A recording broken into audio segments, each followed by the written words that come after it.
Halo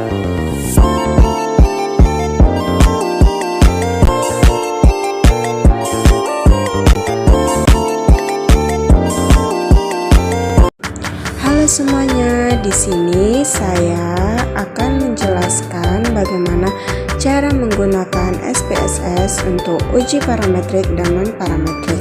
Nah, sebelumnya apa sih itu uji parametrik dan non-parametrik? Stay tune ya.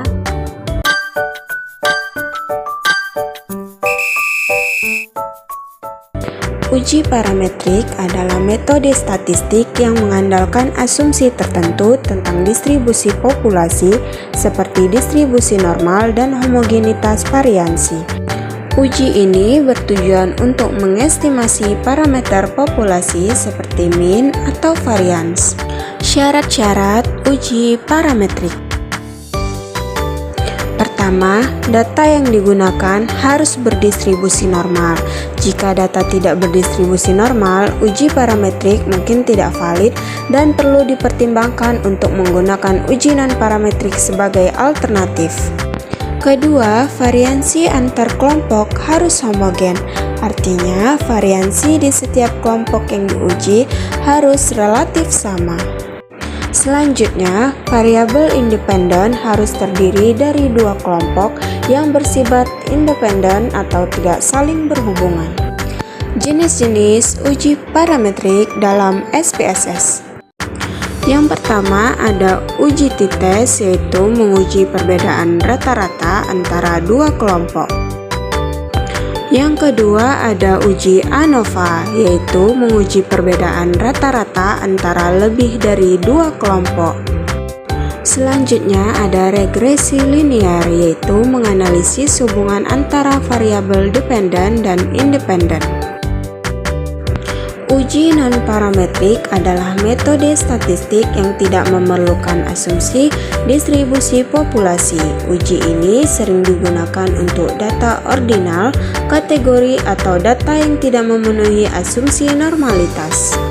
Syarat-syarat uji non-parametrik. Yang pertama, data tidak harus berdistribusi normal. Kedua, berbeda dengan uji parametrik yang memerlukan homogenitas variansi antar kelompok, uji non-parametrik tidak memerlukan syarat ini, sehingga dapat digunakan pada data dengan variansi yang tidak sama antar kelompok.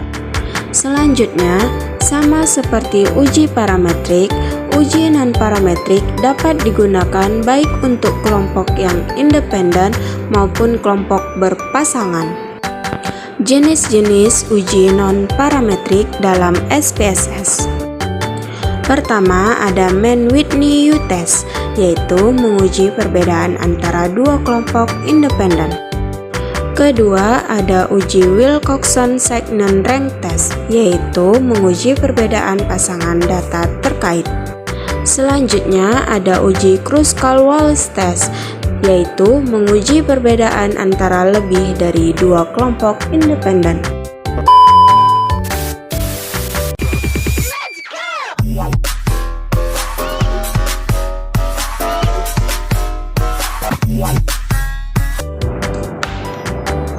Oke, baik, di sini kita langsung saja masuk ke aplikasi SPSS.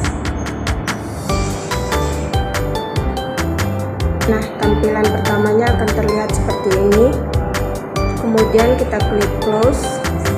Nah, selanjutnya kita ke variabel view. Untuk name yang pertama kita ketik hasil. Kemudian name yang kedua kita ketik kelas. Setelah itu, untuk desimal hasil dan kelas kita buat jadi 0. Kemudian values kelas kita klik. Untuk value pertama kita ketik 1 dengan label kelas eksperimen. Selanjutnya kita add. Kemudian untuk value yang kedua kita ketik 2. Selanjutnya dengan label kelas kontrol. Kemudian kita add lalu oke. Selanjutnya kita ke data view, maka tampilannya akan menjadi seperti ini. Nah, selanjutnya kita ke Excel untuk mengcopy data yang sudah ada.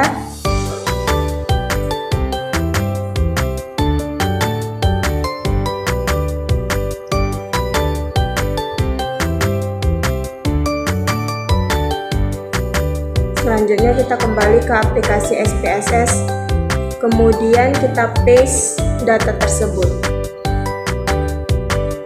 Nah, di sini kita akan melihat apakah data ini berdistribusi normal atau tidak dengan cara klik Analyze, kemudian Descriptive Statistic, kemudian Explore. Nah, untuk hasil kita pindahkan ke Dependent List dan kelas kita pindahkan ke Factor List. Kemudian kita klik Plots. Nah, di sini ada Normality Plots with Test, kita centang. Kemudian kita klik Continue, kemudian OK. Nah, di sini akan muncul hasilnya.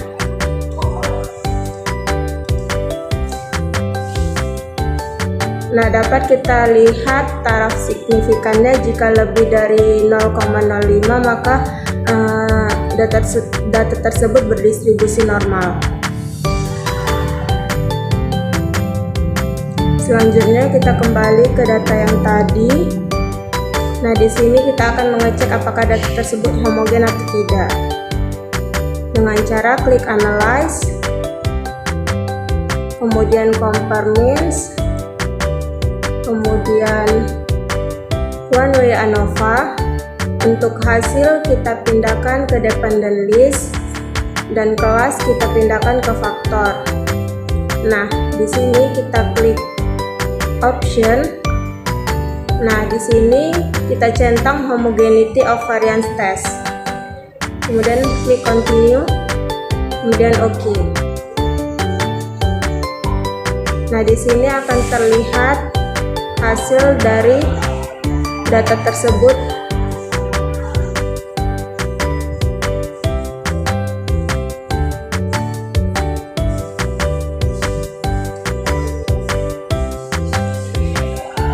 Selanjutnya di sini saya akan menggunakan uji T untuk data ini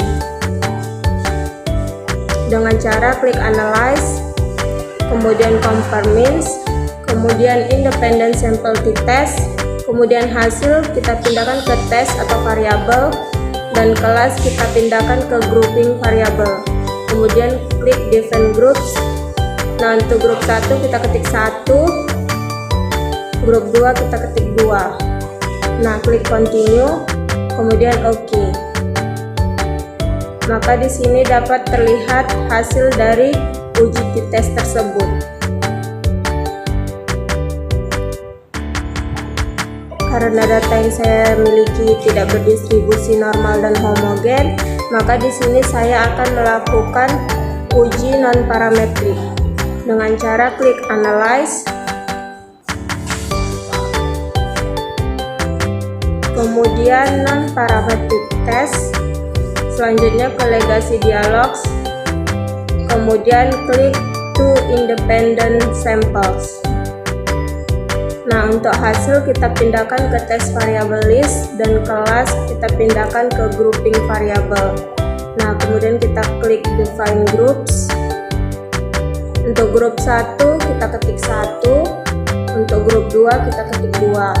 Selanjutnya Continue. Karena di sini saya menggunakan uji main with new, maka di sini saya mencentang uji main with new. Kemudian klik OK. Nah, di sini dapat kita lihat hasil dari uji main with new tesnya. Sekian, itu saja yang dapat saya sampaikan. Lebih dan kurangnya saya mohon maaf.